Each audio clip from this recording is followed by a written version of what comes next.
Snow was falling softly that night, the kind that hushes the city and makes every sound feel like a secret. Emily Parker pulled her coat tighter, her heels clicking on the frozen pavement of Fifth Avenue. The charity gala had drained her too many smiles, too many people pretending to care. She just wanted to go home, take off her dress, and forget how invisible she had felt in a room full of glittering names. Then, out of nowhere, headlights cut through the snow. A black car skidded on the icy street, stopping just inches from her knees. Her breath caught, her heart stumbled, and when the door opened, the cold air seemed to bow before the man who stepped out. He wasn't supposed to be there. Men like him didn't belong on quiet, frozen streets at midnight. They belonged in magazines, behind glass walls, in worlds money could build and love could rarely reach. But fate, or maybe mercy, had other plans. And that night, when her dress slipped from her shoulders and fell to the floor, it wasn't scandal that changed her life. It was what came after a truth about love, pride, and the courage to be seen. Because sometimes, one night in the snow is all it takes for a lifetime to begin. The wind carried the sound of laughter fading behind her, crystal chandeliers, champagne glasses, the shimmer of sequins, all of it now only a blur in Emily Parker's mind. The charity gala was over, but the glitter still clung faintly to her dress, catching bits of streetlight as she crossed the empty avenue. Snow was falling in slow, delicate spirals, each flake landing softly on her lashes, melting before she could blink. She pulled her wool coat tighter around her shoulders and exhaled, watching her breath drift into the cold night air. Her heels clicked on the frozen sidewalk, measured, tired, almost fragile. It was well past midnight. Her phone buzzed once in her pocket. A message from Grace. "Did you finally leave? Don't stay too late." You work too much." Emily smiled faintly, typing back. "On my way. Just need air." She always said that just need air, but what she meant was space.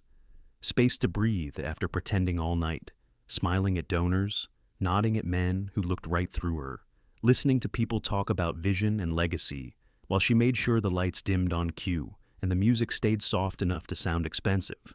It was her job to make magic for everyone else. But tonight, she felt invisible in her own creation. A cab passed, its tires hissing through slush. She waved half-heartedly, then let her arm fall. The streets were nearly empty, the kind of quiet that only winter knows, where even the city seems to hold its breath. She crossed toward the park, her heels sinking into the edge of the snow. The lamplight painted the ground in gold and silver, and for a moment, she slowed. She thought about how far she'd come since that cramped apartment in Queens, how hard she'd worked to earn her place in Manhattan's glittering world. And yet, why did it still feel like she didn't belong? Her mind drifted, her steps quickened, and then, the screech of tires, a flash of headlights. Her body froze before her mind caught up. A black car slid sideways across the ice, spinning out of control, its back end fishtailing toward her. Time fractured, a heartbeat stretched into eternity. Emily stumbled back, arms flailing, boots slipping. The car stopped with a shuddering gasp, no more than a foot away. Her breath came out in broken clouds. Silence followed. The driver's door opened. A tall man stepped out, his coat whipping in the wind. "I'm so sorry, are you all right?" His voice was low, calm but edged with shock. She nodded, though her knees trembled. I think so." He moved closer, holding out his coat as if with instinct. "Here, you're freezing." She started to protest, then caught his eyes. Gray, clear, steady like steel catching moonlight. Something in his gaze disarmed her. It wasn't just concern, it was recognition, as if he saw something he hadn't expected to find. "I'm fine," she managed, her breath uneven. "You don't have to. I nearly hit you," he said quietly. "Let me do this much." The warmth of his coat settled over her shoulders. The scent of cedar and rain lingered faintly on the fabric. For a heartbeat, the world shrank to the sound of their breathing, the slow fall of snow between them, and the hum of the city beyond. He looked at her hands, bare and trembling. "You should get somewhere warm." "Where do you live, Brooklyn?" she replied, cautious. "I'll drive you." Emily hesitated. Everything in her told her, no. You don't get into strangers' cars at midnight, especially not with men who look like him. Expensive suit, polished watch, confidence that didn't need to be spoken, but something softer, quieter, whispered yes. Maybe it was exhaustion, maybe loneliness, or maybe she just wanted, for once, to be seen. She studied his face, the faint shadow of stubble, the careful way he waited for her answer, not demanding, just present. "What's your name?" she asked. "Ethan," he said. Ethan Cole. The name stirred something faint in her memory, though she couldn't place it. "I'll be fine," she murmured. "The subway's just a few blocks. It's almost 1 in the morning," he interrupted gently. "Let me drive you, please." The word please changed everything. She nodded, slowly, inside the car. The air was warm, scented faintly with leather and something crisp mint. Maybe. She sat stiffly, gloved fingers clasped in her lap. The city slid by outside, a blur of white and gold. He glanced at her once, just enough to notice the exhaustion etched around her eyes. "Long night, always," she said, half smiling. Ethan smiled too, the kind that barely reached the surface but lingered after. "Events industry. How did you—" "The name tag on your coat." "Parker." "Events."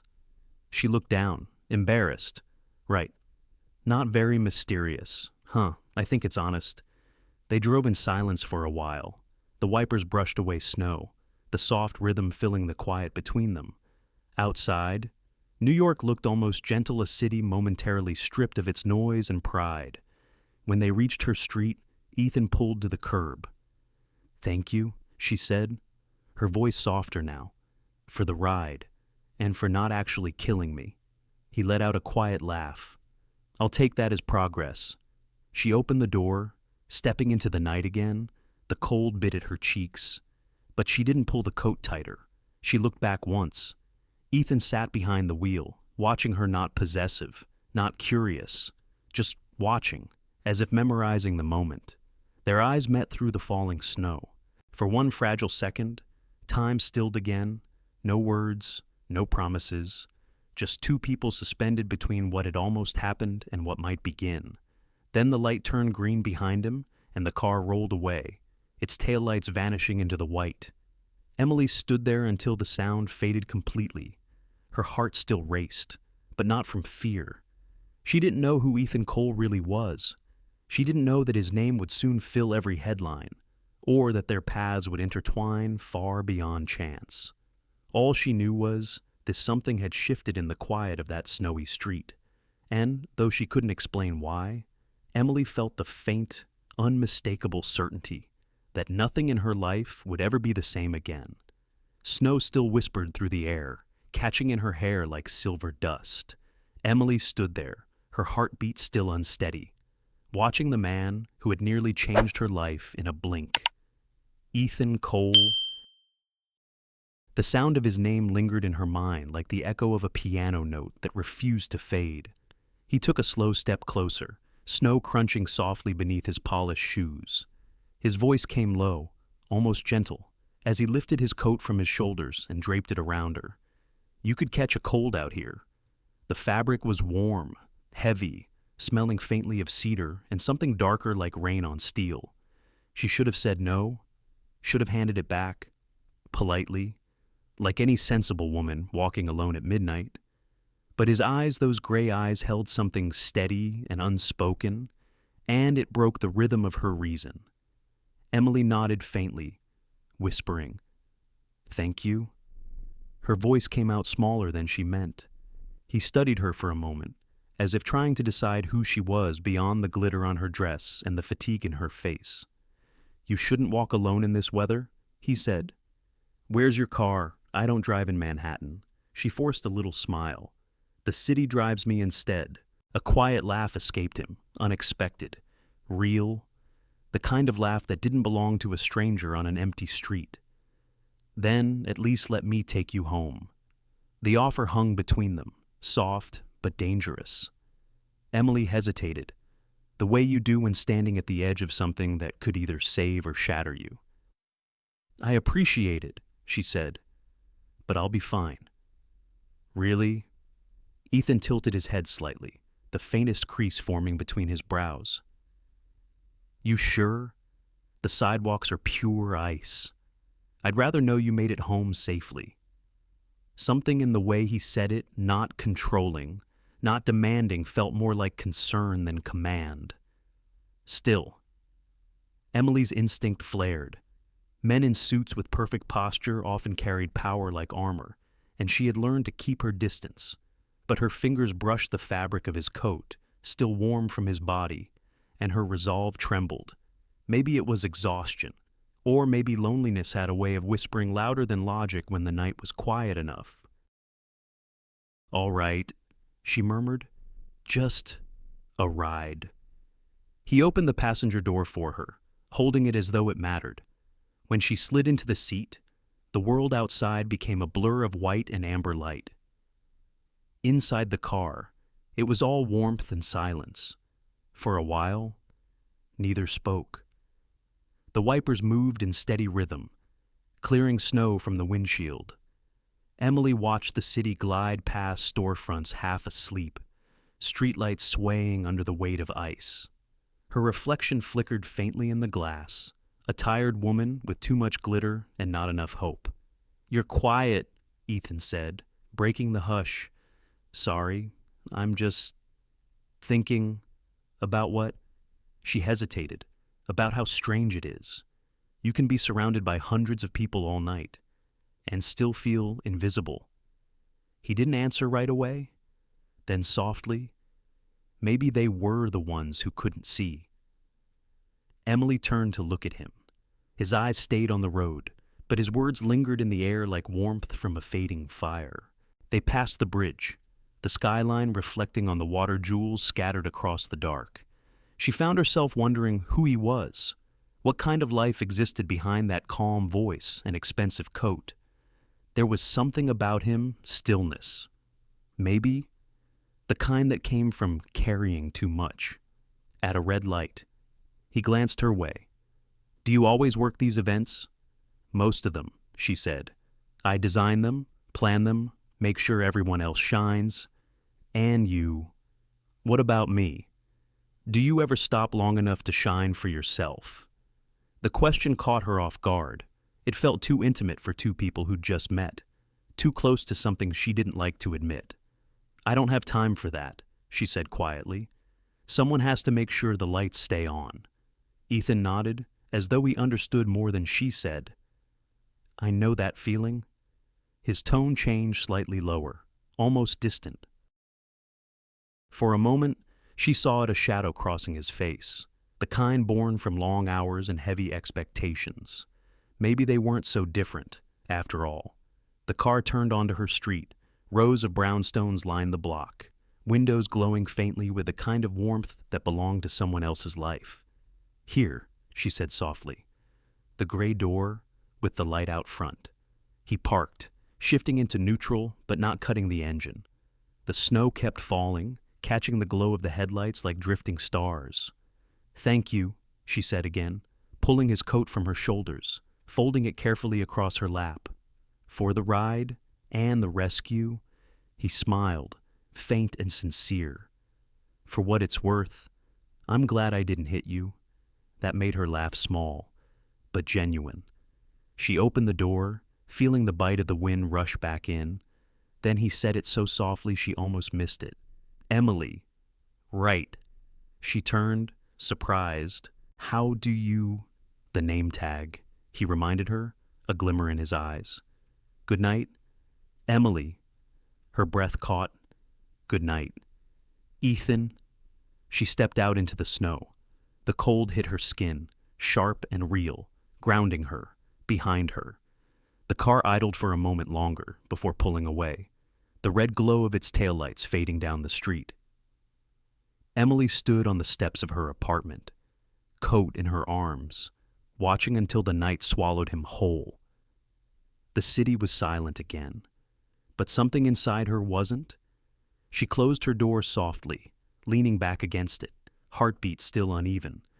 His name replayed in her head, Ethan Cole, as if the sound itself carried a secret she hadn't yet learned.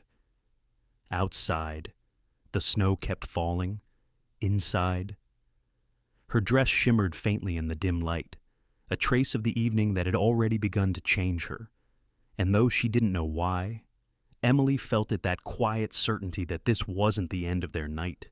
It was only the beginning. Morning light crept through the blinds in soft, golden stripes.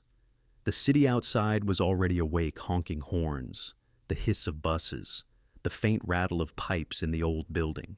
Emily lay still for a moment, eyes half open, her mind caught somewhere between dream and memory. The scent of cedar lingered faintly on her coat, folded neatly on the chair beside her bed. She breathed it in and felt her chest tighten, not sure why. His name drifted back like the echo of a whisper. Ethan. She sat up slowly, the sheets rustling, her hair tangled from sleep. Brooklyn mornings were never quiet. The neighbor upstairs was making coffee again. Heavy footsteps pacing. Someone was arguing faintly in Spanish 2 doors down. Life here was ordinary, imperfect, real. Exactly what she had always wanted, a world that didn't belong to the glittering towers of Manhattan.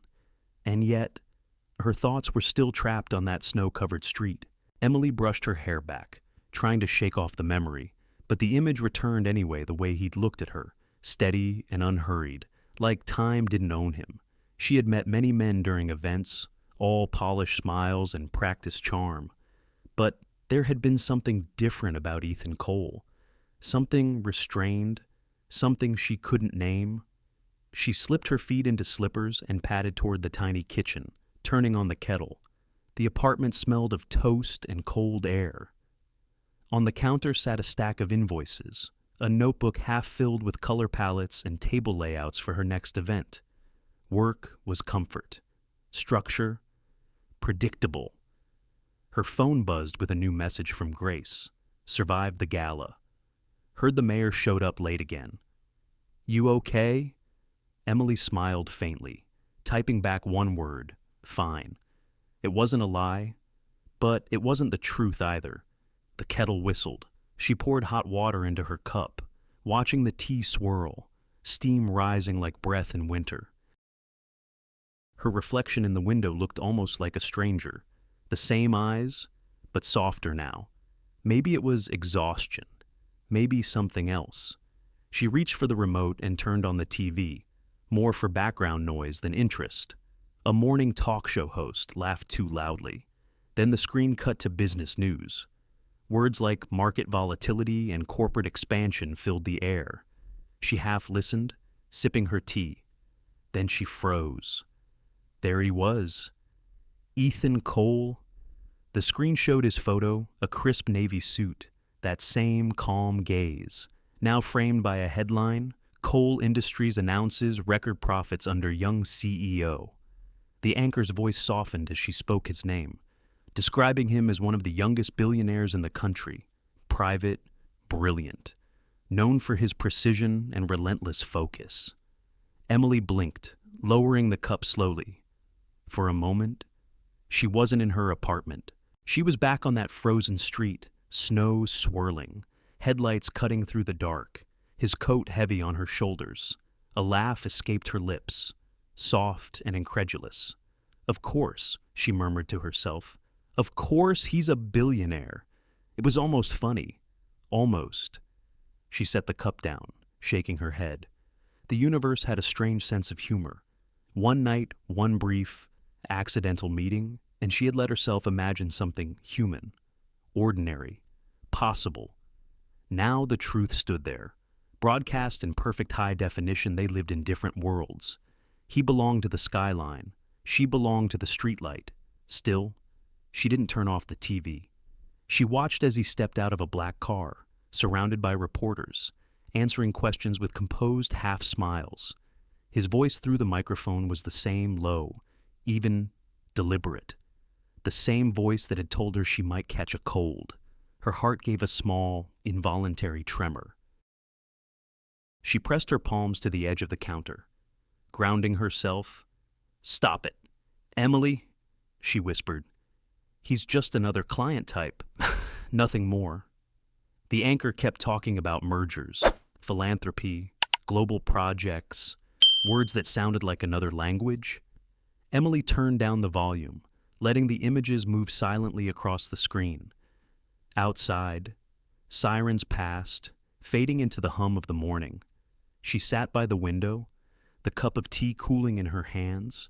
For years, she had built her life carefully, brick by brick, event by event, never letting anyone close enough to tip the balance. Now, one fleeting night had unsettled her in ways she didn't understand. She looked at her reflection again, superimposed over his face on the TV. Two lives that would never intersect again. She told herself she preferred it that way. But deep down, a small, stubborn voice whispered otherwise. Maybe it wasn't just chance. Maybe something in the way he had looked at her meant he had felt it too, that quiet, impossible pull between strangers. The thought made her heart ache and hope all at once. She turned off the TV. Silence returned, thick and familiar. The world hadn't changed, only she had. Emily wrapped her hands around the mug again, the warmth seeping back into her fingers. Outside, snow began to fall once more, soft, hesitant, as if the night had followed her into the day.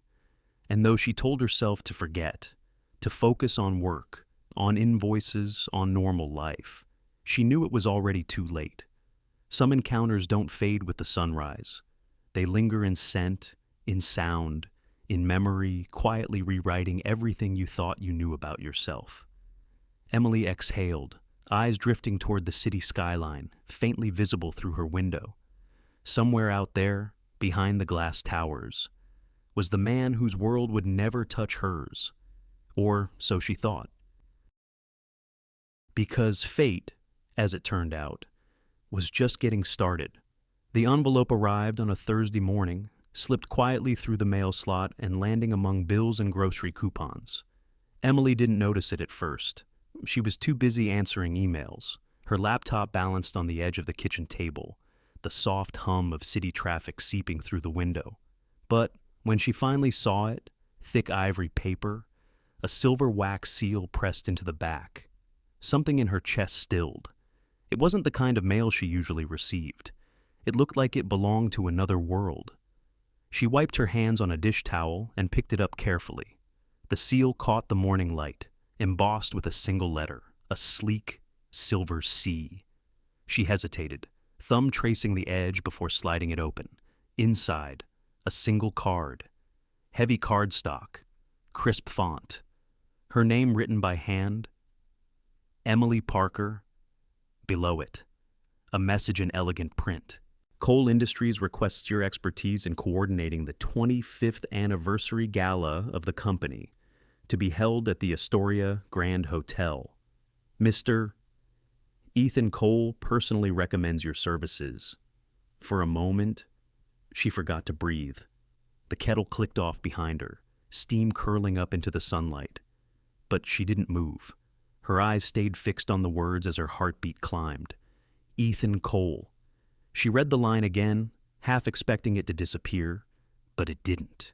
It sat there, calm and undeniable. She let out a small, breathless laugh, the kind that comes when reality feels slightly off its axis. "You've got to be kidding me," she whispered. Out of every event planner in Manhattan, he had chosen her. It didn't make sense. There were bigger firms, flashier names, people who hosted galas for royalty and CEOs every other week. And yet, here it was her name, in ink, on his invitation. For a long moment, she just stood there. The room around her faded, the faint hum of the fridge, the ticking wall clock, the clutter of ordinary life. It all felt distant, as if the world had tilted quietly towards something she couldn't see yet. Finally, she folded the letter carefully and set it on the counter. The wax seal gleamed up at her like a small, silver dare. Grace called an hour later, her voice bright through the phone. "So, Did you open it? Yet? Emily blinked. Wait, you knew? Grace laughed. Sweetheart, I didn't know no, but come on. You met him, didn't you? Things like this don't happen out of nowhere. It's a job offer, not fate. Uh-huh, Grace said. Keep telling yourself that. Emily smiled despite herself. I don't even know if I should take it. What's stopping you? Everything, she thought. The difference between his world and hers. The way he'd looked at her that night, not like a stranger, but not like an equal either. There was something about him that felt unreachable, but out loud, she said only, "It's Cole Industries, Grace.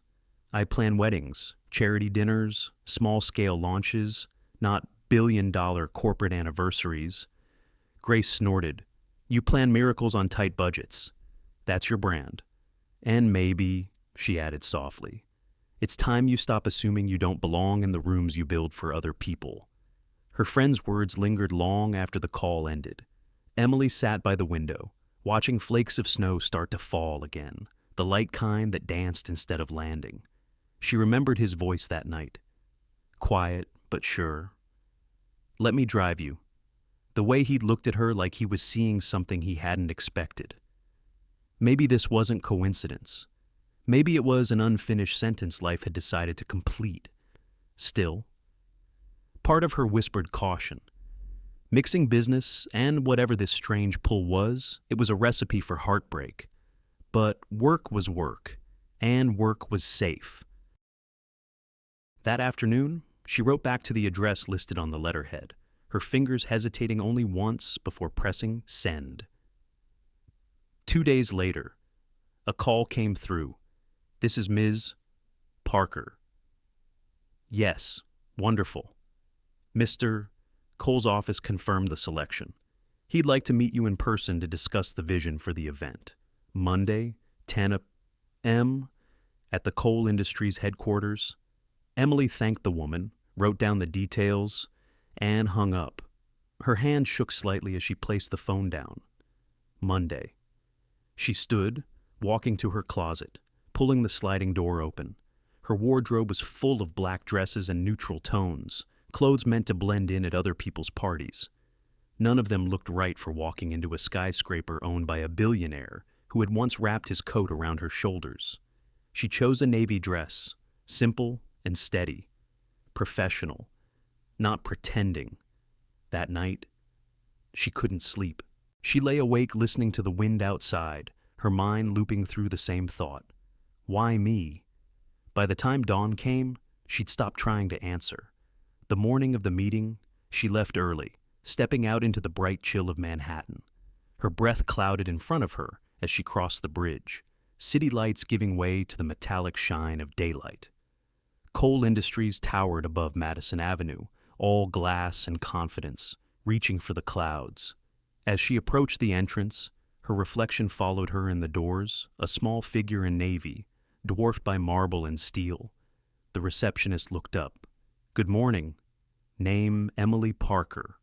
1 moment. The woman pressed a button, murmured softly into a headset, then smiled. "Mr. Cole will see you now." Emily exhaled slowly, smoothing the fabric of her coat before stepping into the elevator. The doors closed with a hush, sealing her inside. As the floor numbers climbed, her pulse did too. She tried to steady her breathing, but the reflection in the mirror-like walls betrayed her. A woman who looked calm on the outside and utterly undone beneath it. At the top floor, the doors opened to a view of the city endless and glittering. And there he was, standing by the window, sunlight cutting through the glass, casting gold across his black suit. Ethan turned when he heard her steps, a faint smile touching his lips. "Ms. Parker," he said softly, as if he'd been waiting for her. "Thank you for coming." For a heartbeat. She couldn't speak. The city stretched wide behind him, but all she saw were those eyes, the same quiet steel, the same calm that felt too familiar. She nodded, her voice barely above a whisper. "You're welcome." The air between them shifted not sharp, not loud, but certain. And in that quiet, something began again. The elevator rose in near silence, the soft hum of machinery the only sound between heartbeats. Emily's reflection shimmered on the mirrored walls, a woman holding a folder, pretending her hands weren't shaking. The digital numbers glowed 42, 43, 44. Each floor felt like a step away from her familiar world, and deeper into his. When the doors slid open, the air changed. The top floor of Coal Industries was unlike anything she had seen. Vast panes of glass framed the skyline like an art piece. The city sprawled below, rivers of light and motion. Every surface gleamed, marble, chrome, silence. Power had a sound here, quiet and certain. Emily stepped out, her heels clicking softly on the polished floor. A young assistant greeted her with a polite smile. "Ms. Parker, Mr. Cole is expecting you." She followed, trying not to stare. The office was a cathedral of glass and shadow, minimalist yet alive, with detail a world built for someone who could afford precision. Her reflection stretched across the window, small against the city's immensity. And then she saw him. Ethan stood near the far window, his back to her, one hand in his pocket, the other resting lightly on the frame. The morning light caught in his hair, outlining his silhouette against the skyline. He turned as the assistant announced her, and for a moment, she forgot how to breathe. "Ms. Parker," he said, his voice steady, lower than she remembered. "Thank you for coming." She nodded, forcing composure. "Thank you for inviting me." His gaze lingered, calm but unreadable. "Please." He gestured toward the table in the center of the room. "Have a seat." She sat carefully, setting her folder on the glass surface. He took the seat across from her, close enough for her to see the faint shadow of exhaustion beneath his eyes. Up close. He looked sharper than he had that night, the tailored suit, the measured posture, the unshakable calm.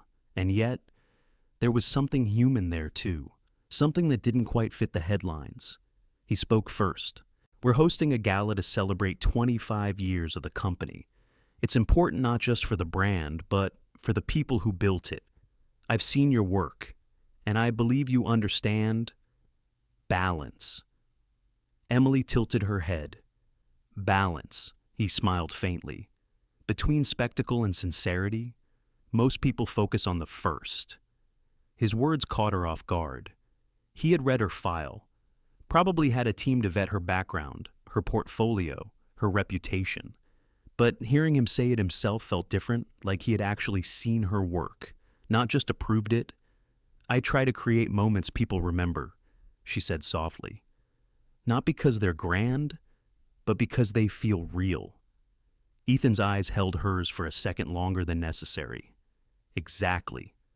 Silence settled between them, not awkward, but thick a quiet, charged with something unspoken. He leaned back, studying her. "You're wondering why I chose you?" Her pulse quickened. "A little." He nodded slowly. "I like people who don't hide behind titles. You seem to belong to the world outside these windows, not above it." She wasn't sure if it was a compliment or an observation. "And that's what you want for your company's celebration." He smiled, faintly again. "Maybe it's what I want for myself." The words hung there, soft, strange, disarming. Emily looked down, pretending to straighten her notes. Her throat felt tight. This was supposed to be business, not a confession between strangers who shared a night in the snow. He shifted the topic, his tone professional again. "The event will take place at the Astoria Grand. About 400 guests. I wanted elegant, timeless, but not ostentatious. Something that honors where we came from." She nodded, taking notes. But his voice had already pulled her elsewhere, to the part of him that spoke like he carried the weight of everything alone. As they reviewed layouts and lighting concepts, she found herself relaxing. He listened more than he talked. When he did speak, his questions were thoughtful, never rushed. Somewhere between discussions of table arrangements and stage lighting, Her nervousness faded into something quieter curiosity. At one point, she caught herself watching him instead of writing. The way he looked out the window when he paused to think. The way he turned his pen slowly between his fingers, as if searching for words he didn't want to say out loud. "You're quiet," he said suddenly. She blinked, startled, just taking it all in. He studied her again. "You don't seem intimidated." "Oh, I am," she said honestly, just hiding it well. That made him laugh, a real low laugh that seemed to surprise even him. "You're doing a good job of it." The sound softened something inside her. For the first time since walking into the building, she felt her shoulders ease. A quiet moment passed. Outside, clouds moved over the city, dimming the light, washing the glass walls in a muted silver. Ethan closed the folder between them. "I'll have my team coordinate with yours for the logistics, but I'd prefer if we stayed in touch directly about the creative details." Her heart gave a small, uninvited flutter. "Of course." He stood, extending a hand. "Welcome aboard, Ms. Parker." She rose to shake it. His hand was warm, steady. The contact brief, but enough to send a current up her arm. When she turned to leave, she caught her reflection again. A woman walking through the mirrored corridor of a world that wasn't hers. Yet, for some reason, she didn't feel like an intruder anymore. As the elevator doors began to close, she glanced back. Ethan was still standing by the window, one hand in his pocket, watching the skyline, or maybe watching her reflection fade behind the glass. The doors met with a soft click. The hum returned. The floor numbers dropped. In her chest, something quiet but certain took shape. This wasn't just work, not anymore. Outside, the afternoon light fell across Madison Avenue, catching in the mirrored windows of Cole Industries, a building made of glass, steel, and the dangerous possibility of what could begin between them. Emily stepped out onto the sidewalk, heart steady but full, and whispered to herself, "What am I getting into?" The wind caught her hair, lifting it lightly before letting it fall. Above her, high in the tower. Ethan turned from the window, a faint smile still on his lips. Neither of them knew it yet, but that day in the glass-walled world of power and precision had just rewritten the course of both their lives. The days that followed slipped quietly into weeks.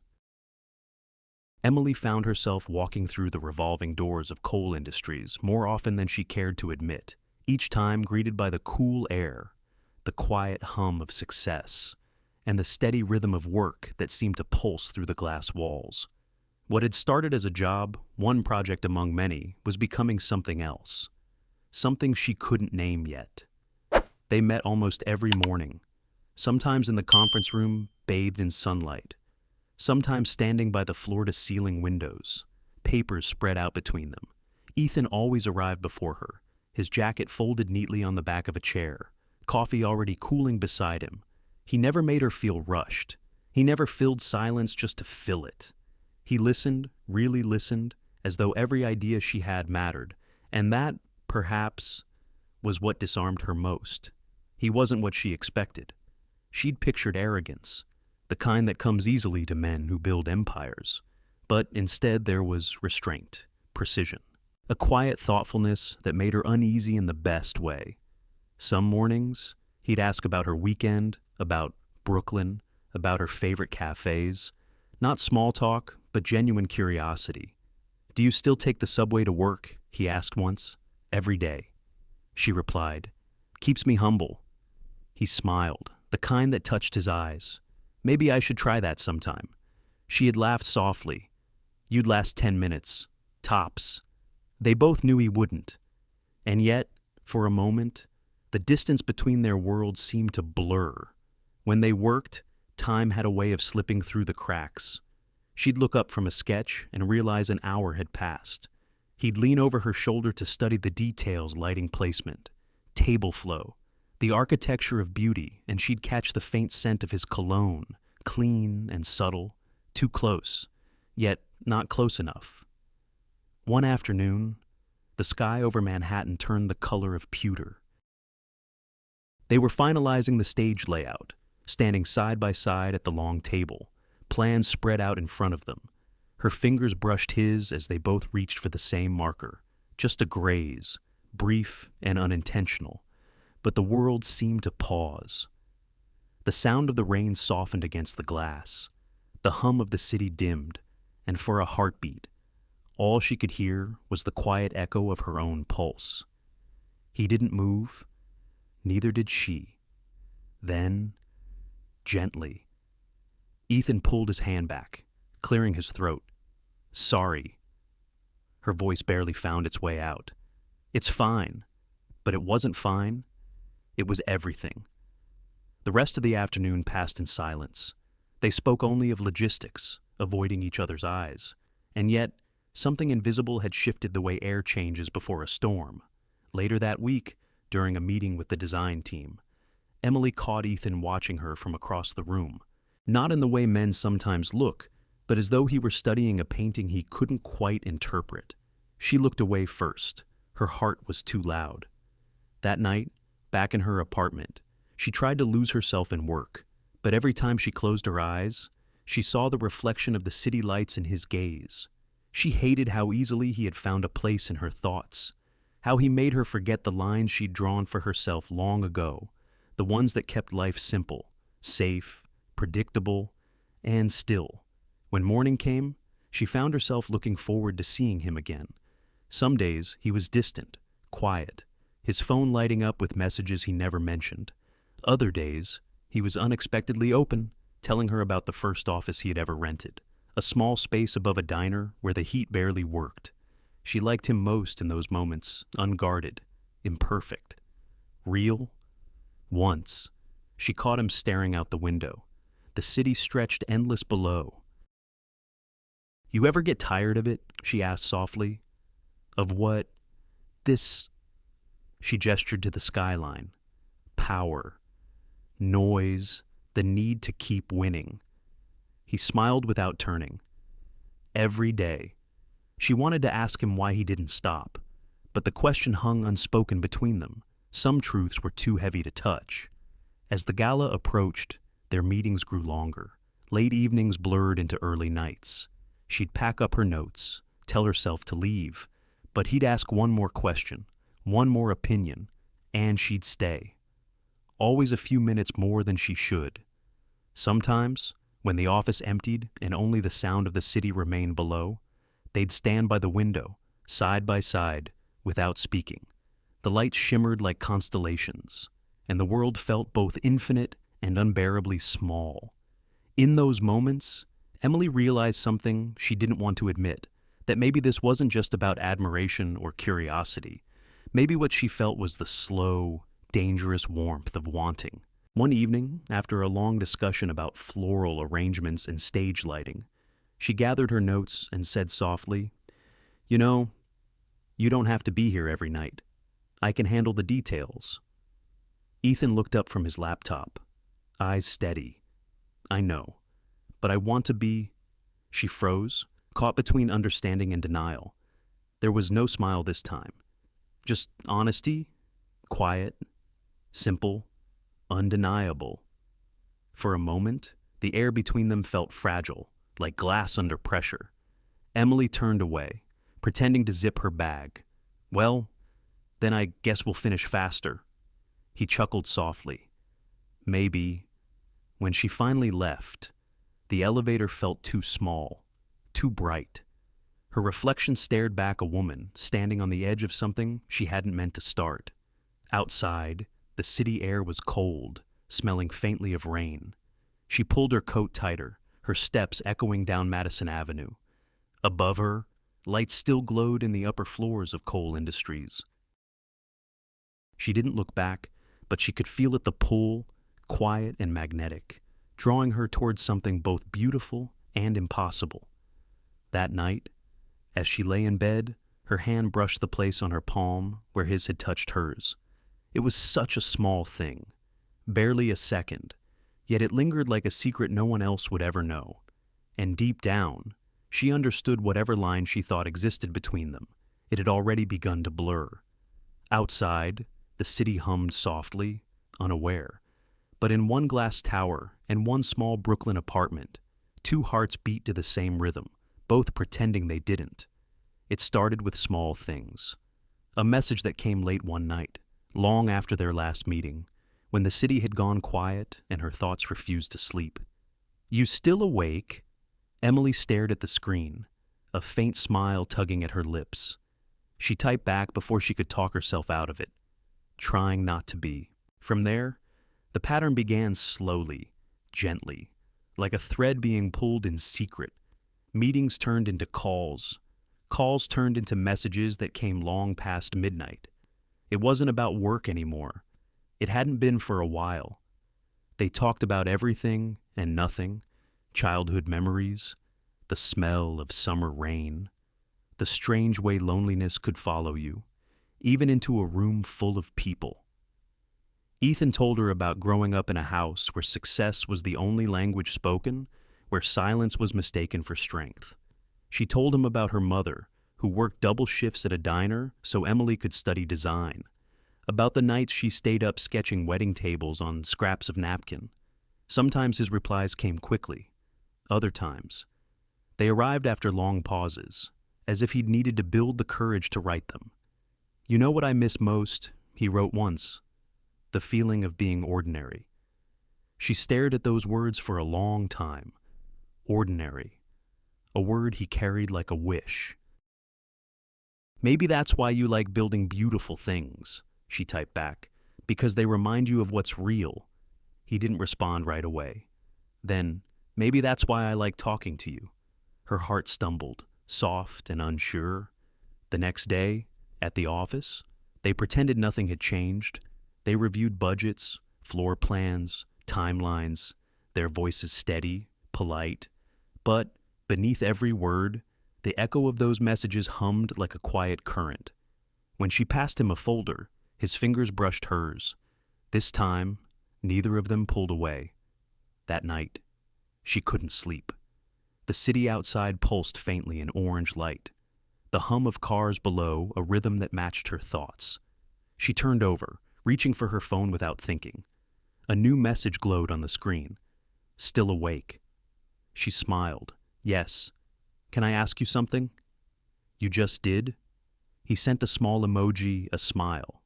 Then, "What scares you the most?" She hesitated, then typed, "Losing myself in someone else."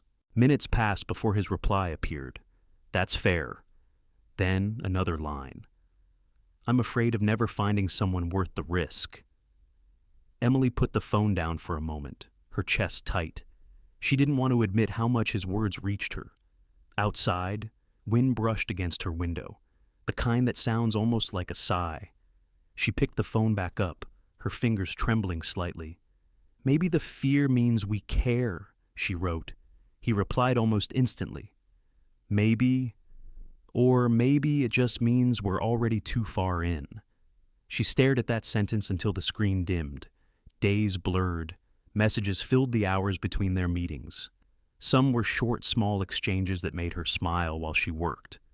Others were long, winding conversations that stretched until dawn. Once, he told her about the first time he failed, how he had lost everything in a bad deal before building his empire back from nothing. "People think money fixes fear," he wrote. "It doesn't. It just hides it better." She replied, "Maybe that's why you look at the world like it owes you something it can't give." He didn't answer for an hour.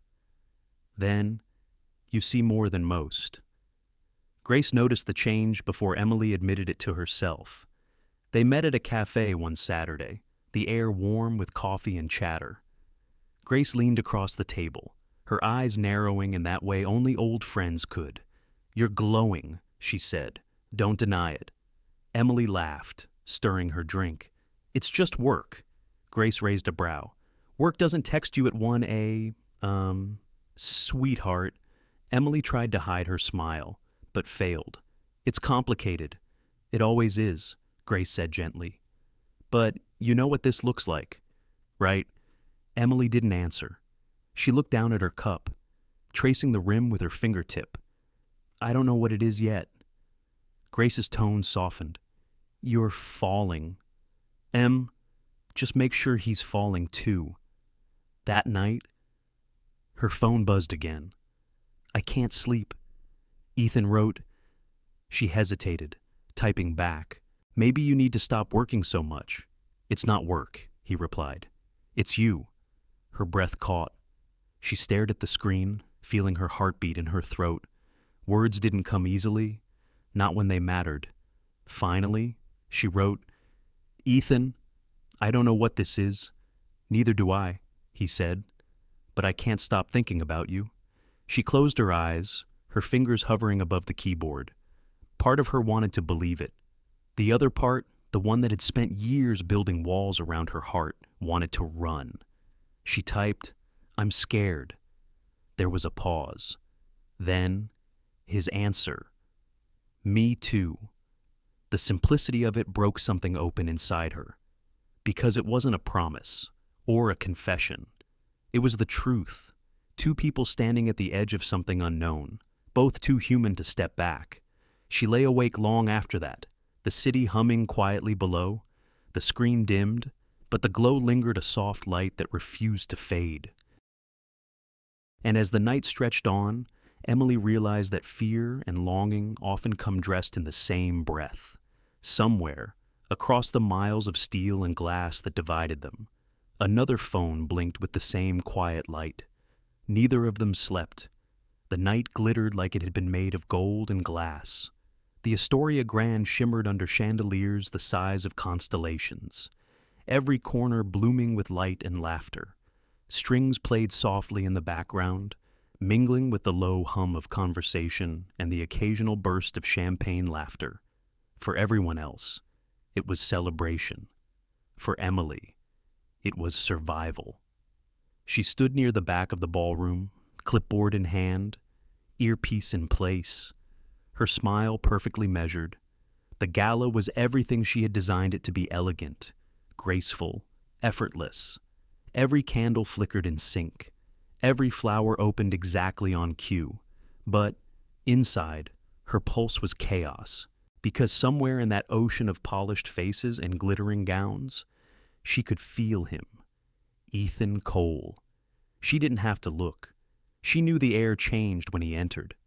The murmurs softened. The energy shifted. Even the music seemed to find a different rhythm.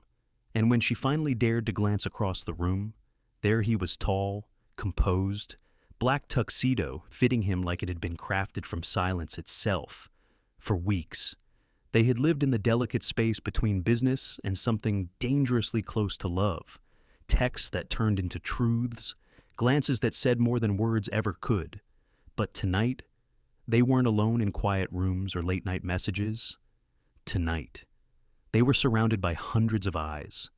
She told herself to stay focused, to blend into the work, to remember why she was here. Yet when their eyes met from across the ballroom, her breath caught before she could stop it. He smiled, just slightly, the kind of smile that wasn't for anyone else. She turned away quickly, pretending to adjust the centerpiece on a nearby table. Her hand trembled. Grace's voice came through her earpiece, teasing. You okay, boss? You sound like someone just walked over your grave. Emily forced a laugh, just making sure everything's perfect. Everything is perfect, Grace replied, including the guy who can't stop looking at you. Emily ignored that part, or tried to.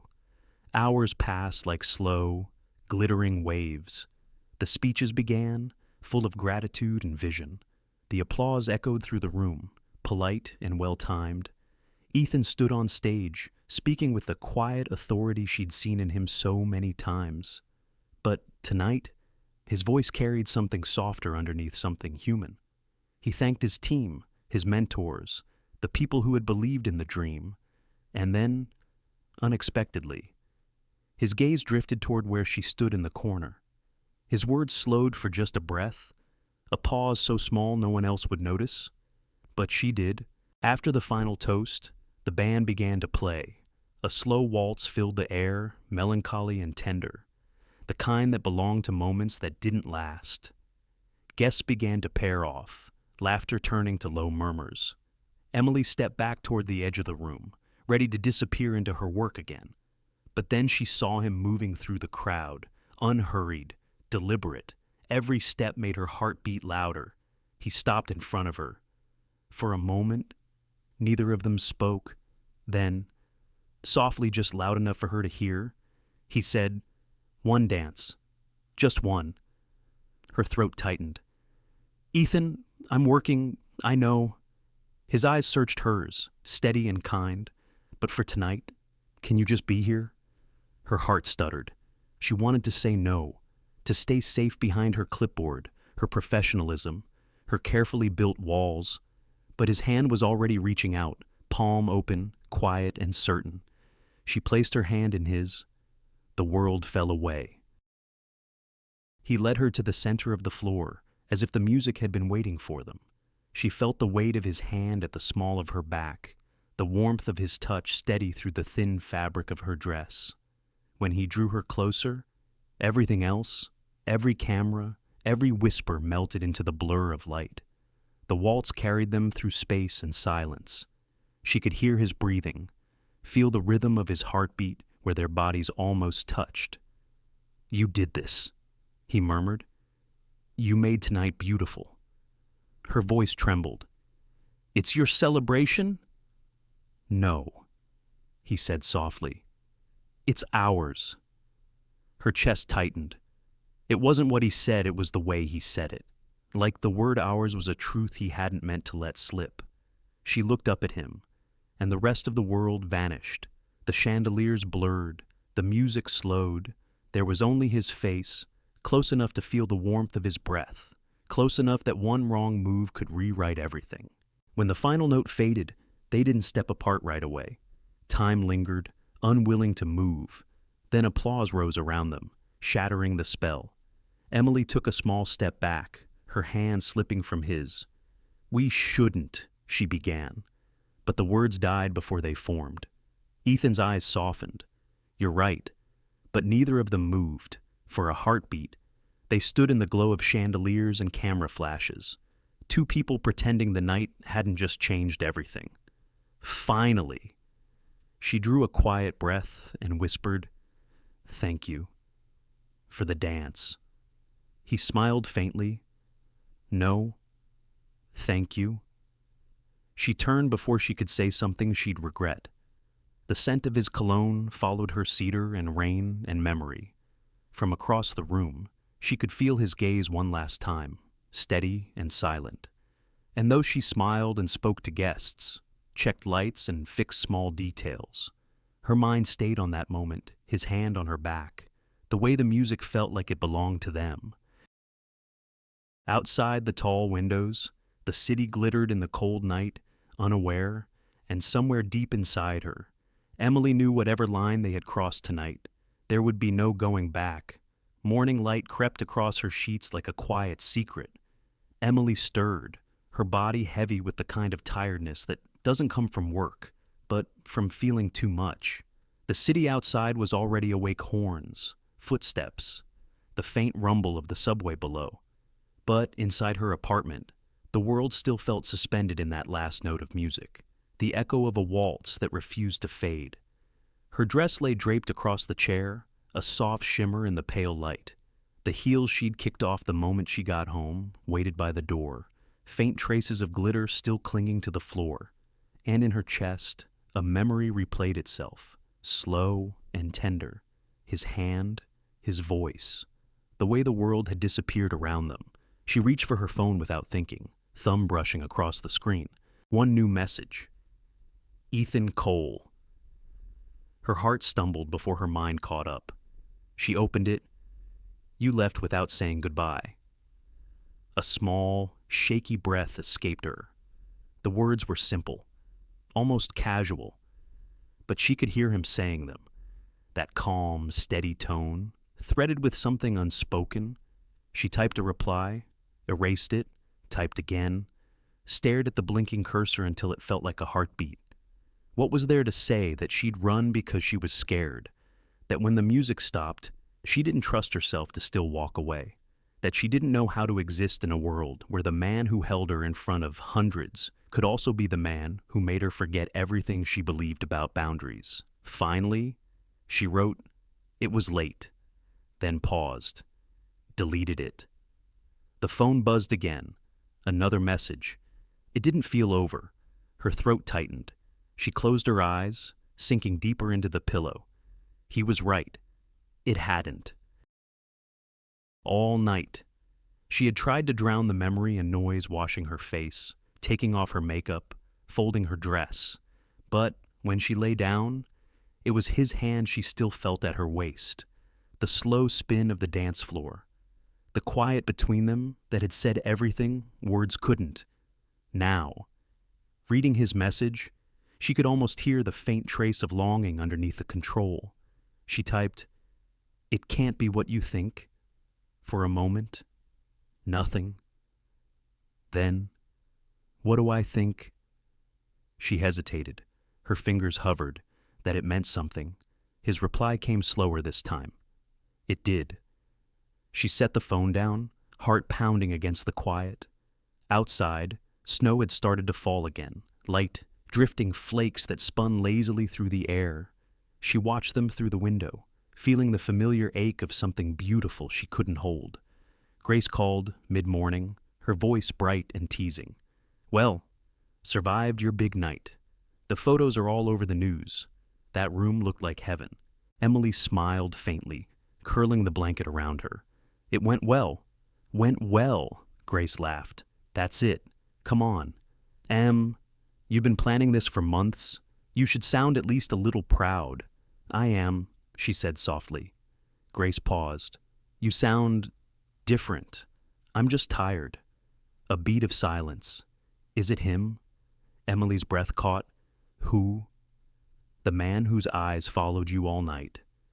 Grace's tone gentled. "You forget I was there. Remember, I saw the way he looked at you, like you were the only thing in that ballroom that wasn't for show." Emily didn't answer. The quiet said enough. "Be careful," Grace said finally. "Men like that, they live in a different orbit. They don't mean to hurt you, but they don't always know when they do." Emily nodded, though her friend couldn't see it. "I know," but even as she said it, her phone buzzed again. Another message. "Can I see you?" Her pulse tripped over itself. She stared at the words, simple but heavy. She should say no. She knew that. She'd built her whole life on knowing when to walk away. But her heart whispered something else, something quieter, more dangerous. She typed, "This isn't a good idea." He replied almost instantly, "It doesn't have to be. Just real." She sat there for a long time, staring at the screen, the snow still falling outside, her tea gone cold on the table. When she finally stood, she caught her reflection in the window, hair undone, eyes soft, a woman caught between reason and the wild pull of something that felt like fate. It wasn't love, not yet. But it was the beginning of something she didn't know how to stop. She turned off the phone, set it face down, and whispered to the quiet room, "Don't do this." But deep down, she already knew this story wasn't finished. It had only just begun to write itself, and somewhere across the city, in a glass tower that looked out over all of New York, a man watched the same snowfall and waited for a message that might never come. The morning slipped into silence again, the kind that knows too much. The invitation came quietly, tucked between the usual emails about logistics and follow-ups. No subject line, no explanation. Just a single line that read, "Lunch Skyline at noon." Emily almost didn't answer. She sat staring at the screen, her coffee growing cold beside her. The memory of their dance still lived beneath her skin. Too vivid to ignore, too fragile to name. She typed and deleted her reply 3 times before finally settling on one word. "Okay. Now." Hours later. She stood in the elevator of the Skyline restaurant, its glass walls revealing the city sprawled endlessly below. New York shimmered in the winter light, sharp and dazzling. Her reflection looked small against the skyline, just a woman trying not to look like she was about to meet someone who had already unraveled her sense of balance. When the doors opened, he was waiting. Ethan stood by the window, jacket off, shirt sleeves rolled, hands in his pockets. He smiled when he saw her. Not the kind of smile meant for boardrooms or cameras, but something quieter. "You came?" he said. "I did," she answered, her voice barely above a whisper. A waiter led them to a table near the edge of the glass, where the whole city looked like it was holding its breath.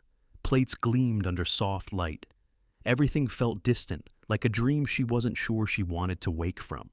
They ordered, or maybe they didn't. She couldn't remember. What she did remember was the silence between them, not awkward, just full, like both of them were listening for something neither could say yet. He was the one who broke it. "I've had 100 lunches here," he said, looking out the window, mostly with people who wanted something. She smiled faintly. "And what do you want?" He turned back to her, his gaze steady. To not talk about work for once. That made her laugh, soft and real. "I can do that." For a while, they talked about everything else, music, travel, childhood stories. He told her about sneaking into construction sites as a kid, fascinated by how things were built. She told him about designing her first event at 22, a wedding where the lights went out and she'd had to improvise with candles and laughter.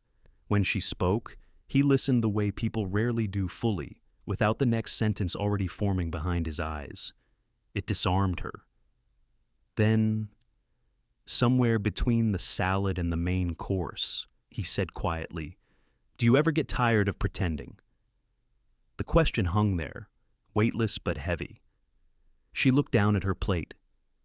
"Pretending what?" "That you're fine," he said. "That being strong all the time doesn't wear you out." Her throat tightened. No one had ever asked her that before. Not really. "I guess," she said softly. "You get used to it." He nodded slowly. "You shouldn't have to." For a moment, neither spoke. The world outside felt miles away. The hum of the city faded beneath the hush of understanding. She studied him, then the billionaire. The man who could buy anything, command anyone, but sat across from her, looking almost lonely. Not the kind of loneliness born from being alone, but from being unreachable. "You talk like someone who's tired," she said gently. He smiled, but it didn't reach his eyes. "Maybe I am." "Of what?" "Of being admired," he said, "and not known." The words lingered between them, quiet and raw. Emily felt something twist inside her recognition. The same ache, mirrored. The waiter came and went, refilling their glasses, setting down dessert. Neither touched it. Instead, Ethan leaned back, watching the light shift across her face. "You make me forget the noise," he said. She wanted to tell him not to say that it wasn't fair, that it wasn't safe. But the truth was, she understood exactly what he meant. Outside the window, clouds drifted low over the city, their edges brushed with gold. From up here, everything seemed fragile, even the towers that scraped the sky. She set her fork down. Whatever this is, it doesn't make sense," she said quietly. He didn't argue. "It doesn't have to." "It should," she whispered. He looked at her for a long moment, and in that silence, she saw it the man beneath the empire, the quiet desperation of someone who had learned that having everything wasn't the same as being whole. "Emily," he said, his voice low, "I don't want to make this complicated. I just want to be honest." Her pulse quickened. "Honest about what?" "About the fact that I think about you," he said, "more than I should." The air between them changed. She took a slow breath, her fingers tightening around the edge of the table. "You shouldn't say that." "I know," he said simply, "but I don't want to pretend anymore." Her eyes met his, a flicker of fear, of longing, of something she wasn't ready to name. "I'm not sure I can trust this," she whispered. He leaned forward slightly, his gaze steady but soft. "You don't have to trust me. Just trust how it feels." She looked out at the city, endless and unknowable. Down there, life went on, people moved, traffic pulsed, time kept its rhythm, but up here, above it all, it was as if the world had stopped to listen. She turned back to him. "Feelings change," she said. "Maybe," he said, "but some don't." It wasn't a promise. It wasn't a confession. It was something quieter, a truth too fragile to name. When the meal ended, he stood and offered his hand. "Come," he said. She followed him to the edge of the glass wall. Below them, the city stretched like an ocean of light. For a moment, it felt like standing at the edge of forever. Ethan looked at her, his reflection flickering against the window. "When I was younger," he said softly, "I thought the higher you climbed, the less you'd feel alone." And now she asked. He smiled, almost sadly. "Now I know it's just a better view of what you're missing." The words sank deep, quiet and heavy. They stood there for a while, not speaking. The world below shimmered, unaware of the two people suspended between distance and desire. When they finally said goodbye, it wasn't with promises or plans. Just a look, brief, weighted, enough. And as Emily stepped into the elevator, watching him grow smaller through the glass, she felt at the ache of something beginning and breaking at the same time. The doors closed, the city fell away. But in her chest, the echo of his words stayed, steady and unshakable. "Just trust how it feels." It began with a headline, sharp, merciless, impossible to ignore. "Billionaire Ethan Cole, the hidden face behind the empire." Emily saw it that morning, glowing from the screen of her phone as she sipped coffee at her kitchen table. She didn't mean to click, but curiosity has a way of sounding a lot like fear. The article was long, too long, every sentence written with the kind of venom that pretends to be truth. It spoke of control, manipulation, of a woman who once loved him and now called him dangerous. There were quotes from the ex-fiancé, carefully chosen words that painted him as cold, distant, obsessed with perfection. There were pictures too, Ethan at galas, Ethan in meetings, Ethan with that same unreadable expression. By the time she finished, her hands had gone cold. She read it again, searching for something, an inconsistency, a clue, a reason to dismiss it. But the more she read, the more she felt the quiet tremor of doubt. Her phone buzzed. "Grace, please tell me you've seen this," her friend said without greeting. "I have." Grace sighed. "It's everywhere. Twitter, the news, even the morning shows. They're tearing him apart." Emily looked out the window, the city moving below like nothing had changed. "Do you think it's true?" "I think people love a scandal," Grace said. "But you," her voice softened, "you should ask him. Don't let strangers tell you who he is." Emily nodded, but she didn't speak, because part of her already knew she would. That afternoon, she took the elevator up to Cole Industries. No appointment, no message, just a heartbeat that wouldn't slow down. The receptionist looked surprised to see her, but didn't stop her. Everyone knew her face by now. When she stepped into his office, Ethan was standing by the window, phone in hand, suit jacket off. He didn't turn at first, but she could tell he already knew why she was there. "You've seen it," he said quietly. She swallowed. "Everyone has." He set the phone down and finally faced her. There was no anger in his eyes, just exhaustion. The kind that comes from fighting ghosts that never stop whispering. "I should have told you," he said, "before you had to read it from them." "Then tell me now," she said, her voice barely steady. He walked to the edge of his desk, leaning against it, his hands clasped loosely in front of him. Her name was Isabel.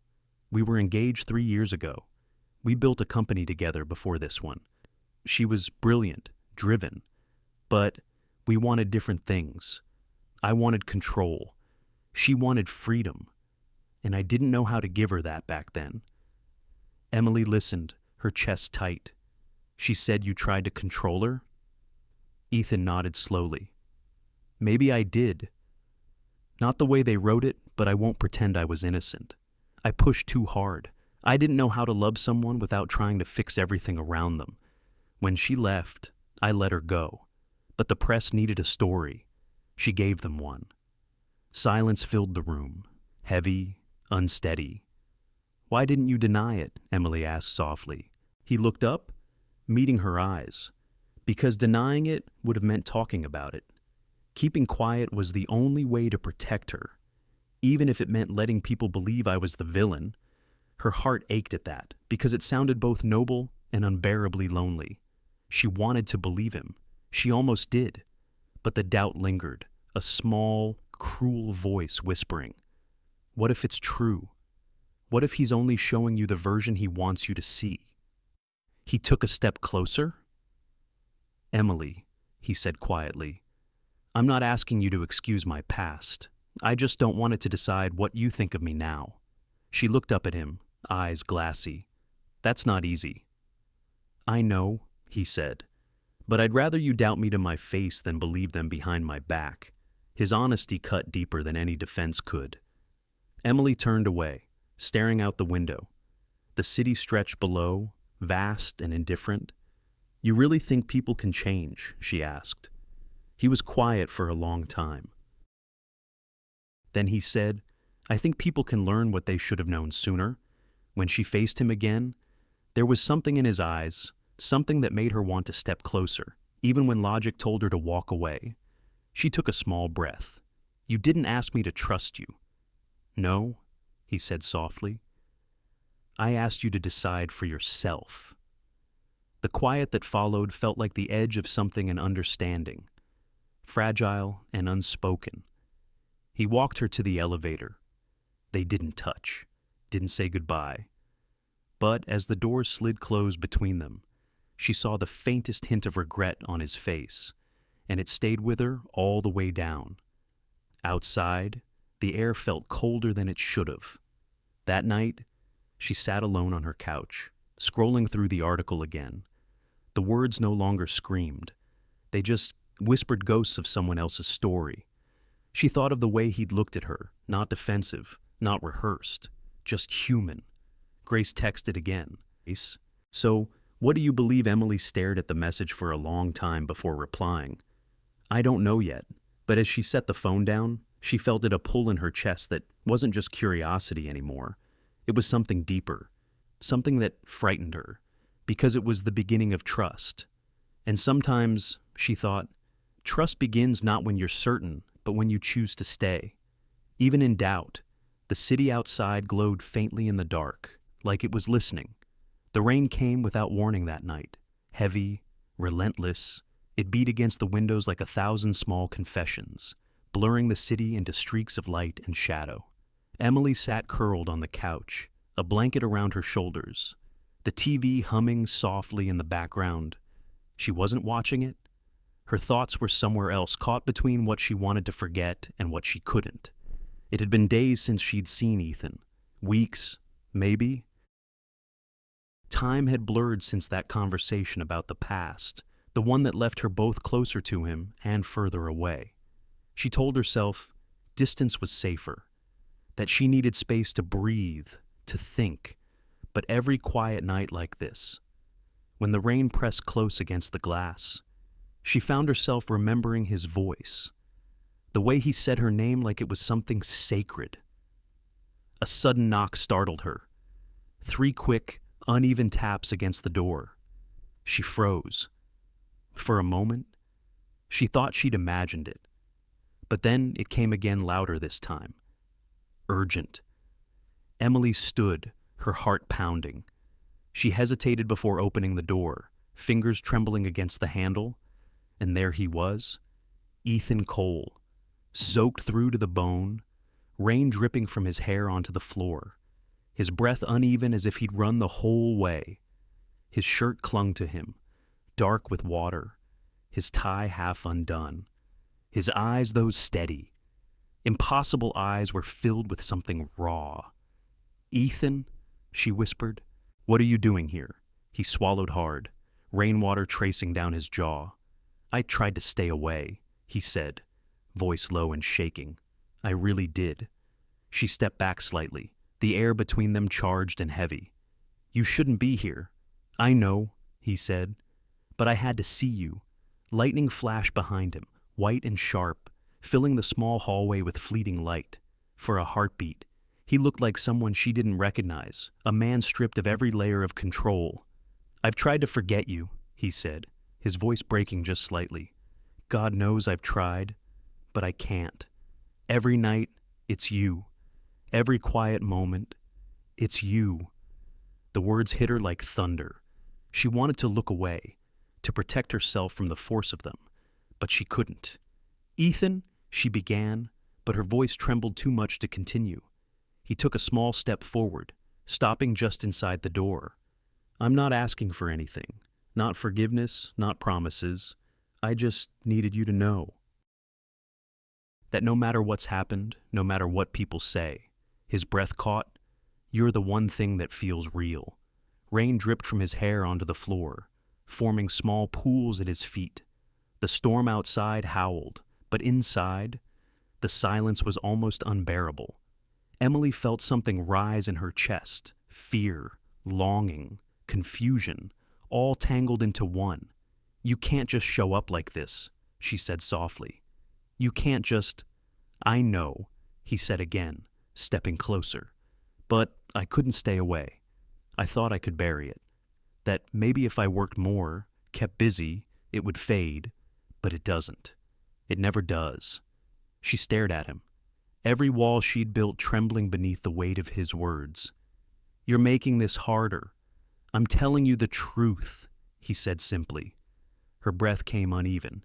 The air smelled of rain and something else, something warm, alive, impossible. For a moment, neither of them moved. The storm raged, lightning flickered, and the distance between them vanished in the smallest of breaths. Why me? She asked finally, her voice breaking. You could have anyone? He shook his head. That's the problem, he said. Anyone isn't you. The words lodged in her chest like a pulse. She could feel her heart betraying her, beating faster, louder, begging her to close the space between them. But reason still whispered, don't do this. And yet, she took a step closer. The smell of rain filled the room. His breath was warm against her skin now. She looked up at him, eyes searching for something, maybe an answer, maybe permission to fall. Ethan, she whispered. He reached for her, slowly, as if afraid she'd disappear. His hand brushed her cheek, his touch cold from the rain. I've made a mess of so many things, he said softly, but not this. Not you. Her resolve cracked. Completely. She stepped forward, her forehead against his chest, her hands clutching at the soaked fabric of his shirt. And then, quietly, she broke, leaning into him, letting the tears she'd held back for weeks finally fall. He wrapped his arms around her, pulling her close, his breath trembling against her hair. The warmth of him, the strength of that embrace, it felt like everything she'd been trying not to need. Outside, thunder rolled across the city, deep and distant. They stayed like that for a long time, two people standing in the half-dark, soaked in rain and silence and all the things they hadn't said. When she finally looked up, her voice was a whisper against his chest. What are we doing? He smiled faintly, his hands still tangled in her hair. I don't know, he said, but for the first time, it feels like something worth not knowing. She wanted to protest, to remind him and herself that this couldn't last, that love built on longing and storms always burns itself out. But right then, she didn't care. Because when she lifted her head and he kissed her slowly, like a promise he wasn't sure he deserved, it didn't feel like a mistake. It felt inevitable. Outside, the rain softened, turning to a steady whisper against the window. The thunder moved farther away, and in that fragile calm, as the world settled around them, Emily realized something quiet and terrifying, that no matter what happened next, She wouldn't be able to unlove him. Not after this. Not after the night the storm brought him back to her door. The week after the storm felt like a fragile dream that refused to fade. The rain had stopped, but its scent still lingered on her pillow, in her breath, in every memory that began with his name. Emily walked through her days half awake, carrying the warmth of that night like a secret she wasn't ready to name. They hadn't spoken much since. A few messages, simple words that felt too small for everything that had passed between them. She told herself it was better that way, to let things breathe, to let life return to something that resembled normal. But normal never really came back. On a quiet Tuesday morning, she sat at her desk, coffee cooling beside her. When the email arrived, it was from her accountant, a short, formal note about a transfer to her company account. She clicked it open, not thinking much of it, until she saw the amount, 6 figures, enough to cover every debt, every unpaid invoice, every sleepless night she'd spent wondering how to keep the lights on. And at the bottom, a single line, Source Coal Industries. Her hand froze over the mouse. For a long time, she couldn't move, couldn't even breathe. Ethan. The realization hit her like a blade wrapped in velvet, soft at first, then cruel. He had found out about her struggles, about the bills she had carefully hidden, the financial cracks she'd refused to let show. He had known, and he had fixed it. Without asking, without saying a word, Emily pushed the chair back, her chest tightening. She stood, pacing, trying to make sense of the anger swelling beneath her ribs. It wasn't gratitude, it wasn't relief. It was something darker: humiliation, betrayal. She'd built everything she had with her own hands. Every late night, every hard decision, every small victory. And now, with one gesture, he had turned her life's work into charity. Her phone buzzed. Ethan Cole. She stared at the name, her heart pounding. She almost didn't answer. But when she did, her voice came out quiet and cold. Why did you do it? There was a pause on the other end, heavy and unprepared. Emily. Don't. She cut in, her voice trembling. Don't tell me it's nothing. I saw it. The money? From your company. He exhaled slowly. You needed help. Her throat burned. I needed trust. Ethan, not a handout. It wasn't a handout, he said softly. It was support. She laughed, sharp and breaking. Support. You don't get to rewrite it like that. You went behind my back. I was trying to protect you, he said, voice low. Your company was struggling. I had the means to fix it, she snapped. That's what you do, right? You fix things. You fix people. Because you think you can. Silence. Only the faint hum of static between them. When he finally spoke, his voice cracked in a way she'd never heard before. I didn't mean to hurt you, but you did. The words came out so soft, they barely sounded like hers. She could almost see him then, standing in his glass office, the city stretching out behind him, unable to understand why love wasn't the same as saving someone. You don't understand, she whispered. You just destroyed the one thing I've ever been proud of, that I built it on my own. Every small thing I've achieved was mine. Ethan, mine, and you. She choked back a sob. You turned it into your generosity. He said her name again, like a plea.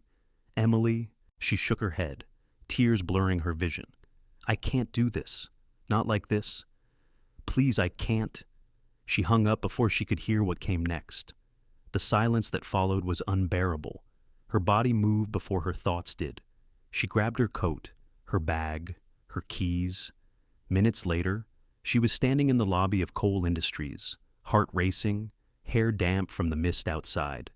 The receptionist didn't stop her. No one did.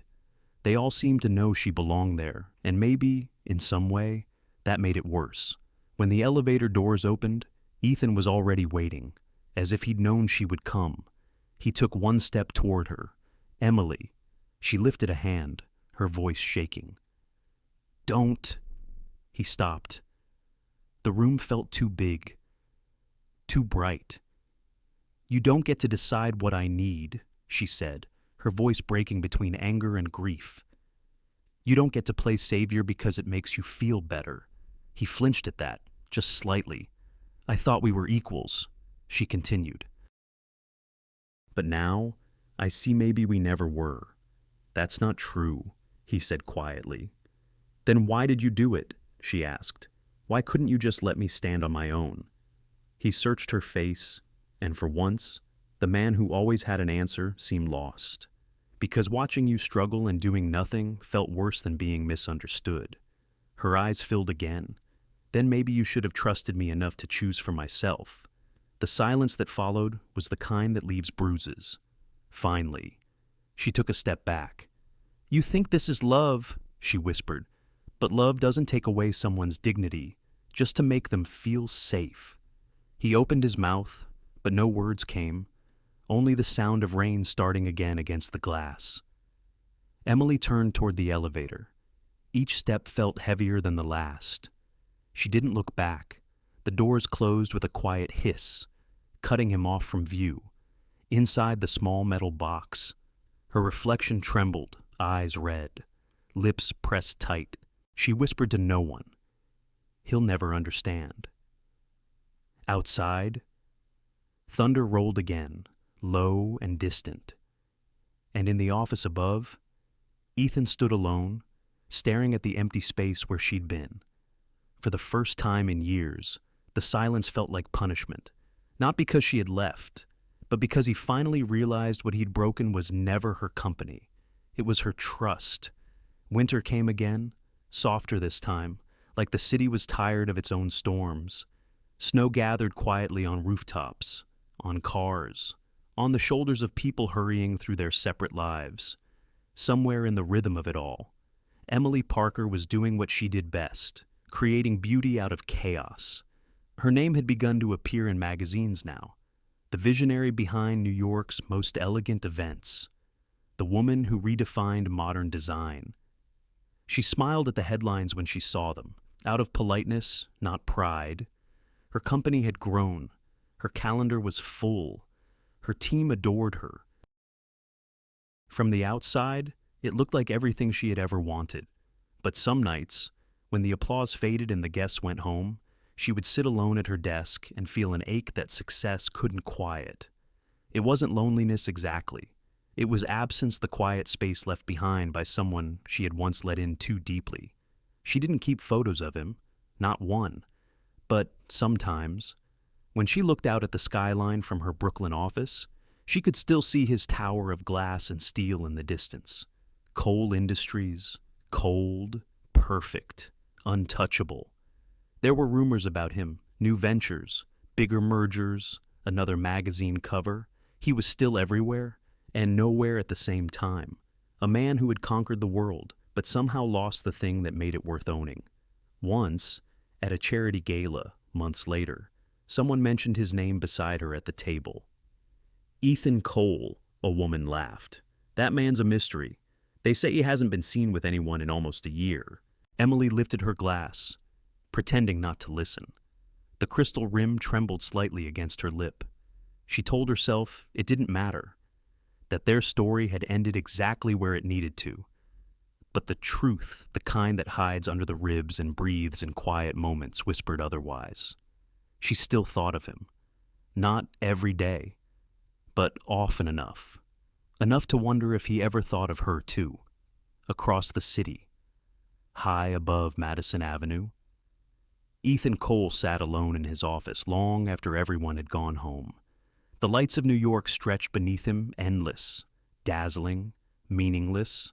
His desk was clean, his calendar full, his empire intact. But every triumph now came with a hollow echo, applause that sounded distant, achievements that felt like someone else's victories. He'd stopped reading the papers long ago, but every now and then, one of his assistants would mention her name. "Emily Parker's firm is designing the governor's ball this year," or "she's on the cover of Architectural Vogue."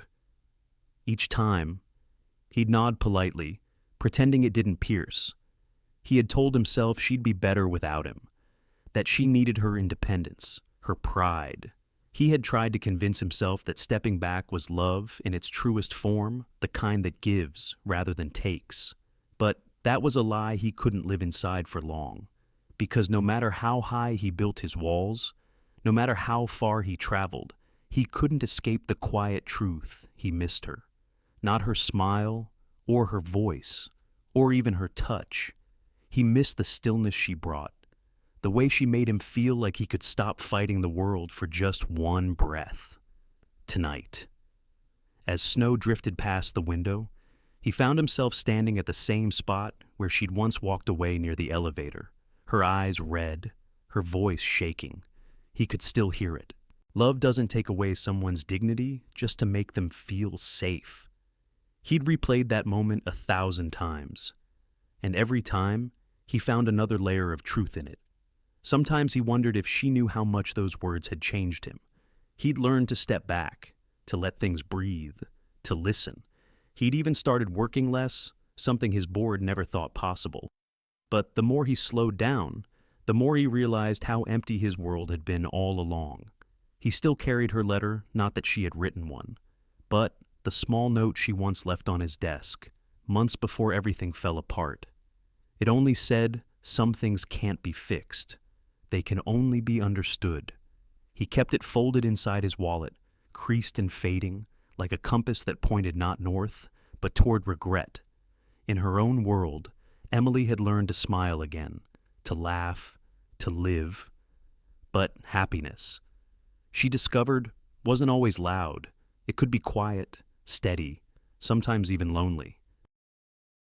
Her success felt real, but incomplete, like a song that ended one verse too soon. On evenings when her team left and the city quieted, she would stand by the window, tracing raindrops with her fingertip. She'd imagine the distance between them, not in miles, but in silences, long, tender, and unresolved. There were nights when she thought of calling him. She even typed his number once, her thumb hovering above send before deleting it, because she knew if she heard his voice, all her strength would crumble. And yet, part of her wished he would call first. One night, Grace visited, bringing a bottle of wine and her usual blunt warmth. "You can't keep doing this," Grace said. "You have to let him go." Emily smiled faintly. "I already did." Grace tilted her head. "Then why do you still talk about him in past tense? Like he's still here?" Emily didn't answer. She didn't have to, because in some quiet way, he still was. In every decision she made, in every pause between words, in every soft ache she carried without reason, across the city, as if bound by the same invisible thread. Ethan stood by his window at that very moment, watching the snow fall, each flake dissolving against the glass before it could reach the ground. He whispered her name once under his breath, not expecting an answer. And though the city was vast, though their worlds no longer touched, somehow, somewhere deep within the winter silence, it felt like she heard him. A small, fragile connection, invisible, but unbroken. And maybe, just maybe, that was enough to keep them both breathing in the loneliness. The envelope was waiting when she came home. Thin, white, with no return address, only her name, written in the kind of handwriting that trembles between confidence and hope. She bent down, the faint scent of paper and something familiar rising as she picked it up. Inside, a single card, no letter, no explanation, just 10 words, "Tonight, at Sky Garden. One last dance." Emily stared at it for a long time. The air around her seemed to still. She could almost hear the echo of that place, the rooftop glass hall where their worlds had once collided in celebration. Her first instinct was to tear it apart, to end it before it began. But her fingers didn't move, because behind the ache, behind all the reasons she'd built to stay away, something inside her whispered go. By the time she realized she had decided, the sky was already dimming. The elevator ride to the top felt endless. Her reflection in the mirrored walls looked calm, but her pulse betrayed her. When the doors opened, the city unfurled before her, all lights and distance. shimmering like a memory that refused to fade. Sky Garden was almost empty. No crowd, no music, only candlelight scattered across the glass floor like fallen stars. And there he was. Ethan stood by the window, his hands in his pockets, the skyline behind him glowing in quiet defiance. He looked older somehow, not in years, but in weight, in stillness. When he turned to face her, there was no surprise in his eyes, just something soft, something waiting. "I wasn't sure you'd come," he said. "I almost didn't." He nodded. "That makes sense." For a moment, neither of them spoke. The air between them was thick with everything left unsaid: regret, pride, longing. Then she asked, barely above a whisper, "Why now?" Ethan took a slow breath. "Because I needed to see you one more time. Not to fix anything. Not to ask for forgiveness. Just to be honest." She looked away, her throat tight. "Honest?" He stepped closer, but not too close. "I've spent months thinking I knew what love was. Control, protection, power, those things I used to build walls around what I cared about. But then I lost you. And for the first time, I understood what love isn't." His words came quietly, like confession. It isn't saving someone from their own life. It isn't trying to make them need you. It's... He paused, searching for the right breath. "It's standing still, even when every part of you wants to reach out." Her chest ached. "I don't need you to forgive me," he said finally. "I just need a chance to love you the right way. Once, just once." He extended a hand, not a demand, not a plea, just a question. One dance, Emily looked at his hand, then at him, the same man she had walked away from, the same man she still, somehow, carried inside her. The candles flickered, their light trembling against the glass. She took a step forward, then another, until her hand rested in his. The music began softly, almost hesitant, a slow piano melody echoing through the quiet hall. He drew her close, careful, as if afraid she might break. Their movements were slow, uncertain at first, then finding rhythm. Her head rested just below his chin. She could hear the steadiness of his heart, could feel it sync with hers. Neither spoke. They didn't need to. The dance said what words couldn't. That time hadn't erased anything. It had only made the silence between them more tender. As they turned beneath the soft light, she caught his reflection in the window. His eyes closed, his expression unguarded, vulnerable in a way she'd never seen. Something inside her shifted, not forgiveness, not yet, but understanding. When the song neared its end, he whispered, "You look happy." She smiled faintly. "I look at peace." He nodded, his thumb brushing the back of her hand. "That's all I ever wanted." The piano faded, leaving only the sound of the city below, distant, alive, unaware. They didn't move for a long moment, as if letting the quiet settle between them. Finally, she stepped back, breaking the spell. "Ethan," she said softly, "you don't need to prove anything anymore." He met her gaze. "I know." "Then why this because?" he said, voice steady now. "I didn't want our story to end on silence." Her breath caught. Outside, snow had begun to fall, soft flakes landing against the glass roof, melting on contact. The city blurred beneath it, glowing like something unreal. Emily looked up. "It's snowing again." He smiled faintly. "It always finds its way back to us." She let out a quiet laugh, shaking her head. "You still talk like that. Only when you're here." A pause. Then she whispered, "You really changed." He looked at her, eyes calm, voice low. "You did that?" For the first time in months, she didn't feel the need to run. They stood there, side by side, looking out at the city, two people who had loved, lost, and somehow found their way back to something gentler. Maybe not to each other, not entirely, but to a truth they could both live with. After a while, she said quietly, One dance was never just one, was it? He smiled. No, but sometimes one is enough. Her hand lingered in his for a moment longer before she pulled away. Goodbye. Ethan, he hesitated. Good night. Emily. As she turned to leave, he didn't follow. He simply watched the way her dress moved through the candlelight, the way her shadow stretched across the glass, fading with each step.